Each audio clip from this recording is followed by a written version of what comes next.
Bobcat fans, Al Weston here for another Bobcat Coach's Corner. I've got Jimmy Wilson sitting to my left, and that must mean it's time to talk some golf, huh, Jimmy? Let's talk some golf. Maybe some other things too. We'll see. Okay, so I think a real solid finish down there at the Sandestin Collegiate. You took fourth in a tough D2 field. Those Florida teams are always real solid.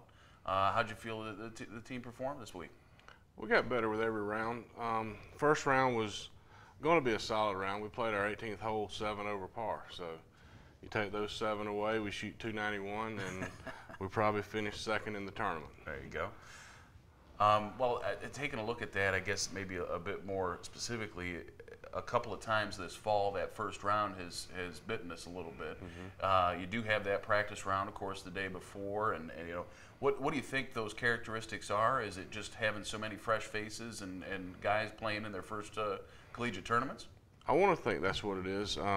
Guys out there and they're trying to earn their way into the lineup. Maybe they're pressing a little bit, and once they get settled down, we play some pretty solid golf. But right out of the gates, we are a little bit slow starting, but we're pretty good down the stretch, I guess. Yeah, those final 2 rounds, I mean, they're, again, like you said, just getting incrementally better as each round goes along.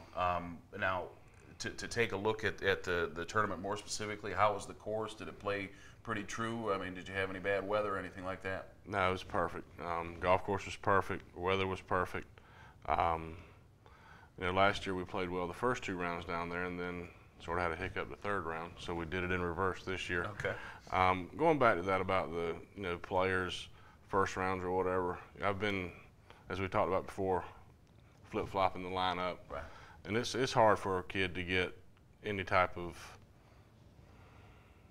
consistency going, I guess, right now. Sure. But that's why I do it in the fall, is try to narrow us down to 5 or 6 or 7 people moving forward to the spring so that they can get in a groove, so to speak, playing in the tournaments. Okay.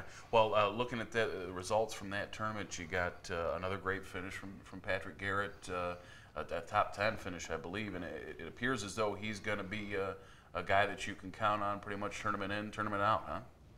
We hope so. He finished T6 this week. Again, he double bogeyed his last hole the first 2 rounds, bogeyed at the last hole. If he pars those 3 holes, he finishes second, 1 shot out of first for the tournament. We've discussed those things, and it's just sort of I guess with any sport, you get to a point, and it's like you run into a wall, and then you keep bumping into the wall, and all of a sudden, you knock the wall down, and that's where he's at. I mean, he's about that far from playing some really great golf, and I'm looking forward to it for him when he gets there. And he's won tournaments for you in the past. Mm-hmm. He's an all-conference guy a year ago. I think he even won Peach Belt Golfer of the Week once last year too. I mean, the young man from Kennesaw can get it done when he's going full blazes, huh? He can golf his ball for sure. One neat thing I think we're going to have this year is we're not going to have 1 or 2 guys. It's going to be 4 or 5 guys each week. Pat had a great tournament this tournament. The last tournament I think it was Taylor was our low medalist. Yeah. So it's exciting to see the guys grow and to improve every week, and really looking forward to getting to the springtime and see what we can do then. What type of game does Pat have? Is he a long hitter? Is he working his irons well? What does he succeed at? Fairways and greens. He's going to hit a lot of fairways, going to hit a lot of greens.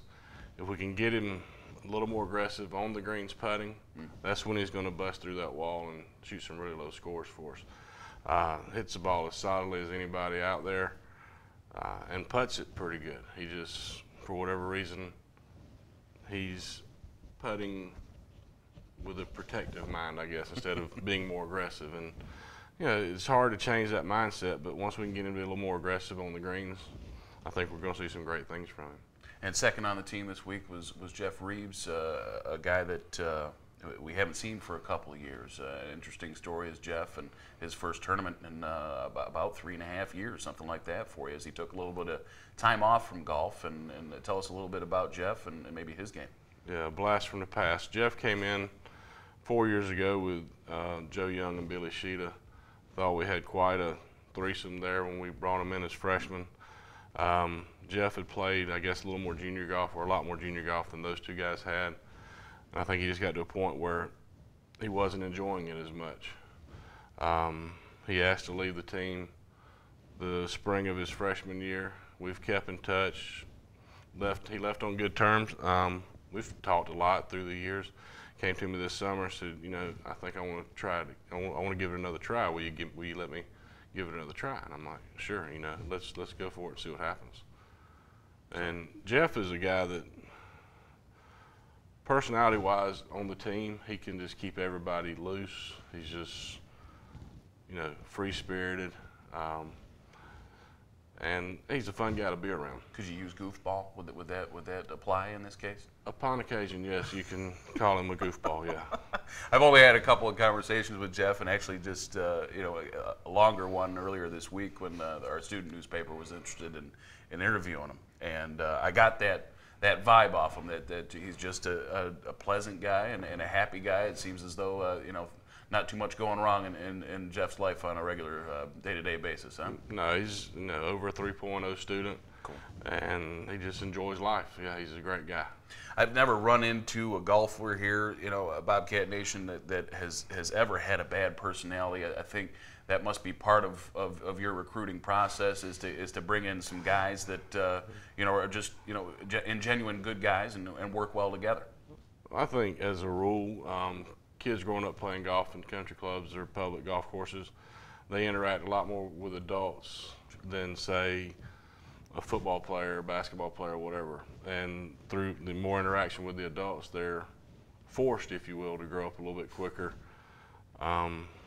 socially, and you know, they handle things a little bit better and come up with, you know, a good sense of humor every now and then. Excellent. Okay, well, let's look forward.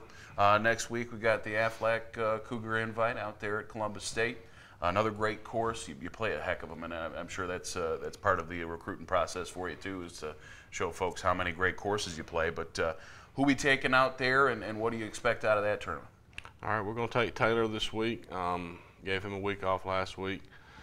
Going to take Jeff Reeves again. Gavin Harper will get his second start of the fall, as will Ryan Trocchio and Bernardo Bidet. Okay, so again, Pat just Garrett's shuffling. going to stay home this week. Huh? Yeah, we're going to give Pat the week off. He and I, we visited yesterday, and he knows that in the fall I do shuffle things around. Sure. Told him I was very comfortable with where he was and with his game, that I needed to find some players to put around him, and that's, you know, that's been the focus of the fall, is, you know, again, narrowing down the list of players that we're going to look at in the spring. All right. And how about the tournament itself? Good field again, I assume? Great field. It's one of the stronger fields of the year. You'll have Columbus will be there, national tournament last year. Barry will be there, national tournament last year. Lynn will be there, national tournament runner-up. Nice. So it's strong as ever. Great golf course. Host the Southeastern Am there. We've hosted the Georgia Amateur there before. It's a great facility, great golf course, and good competition. Can't ask for anything else. So that'll be this next coming week, and it's actually the final tournament of the fall for Bobcat Golf. So look for results there at gcbobcats.com. We'll talk about the results next week, and also live statistics this week. So find the links there at gcbobcats.com to follow the guys on a moment-by-moment, hole-by-hole basis. For Jimmy Wilson, Al Weston here for the Bobcat Coach's Corner.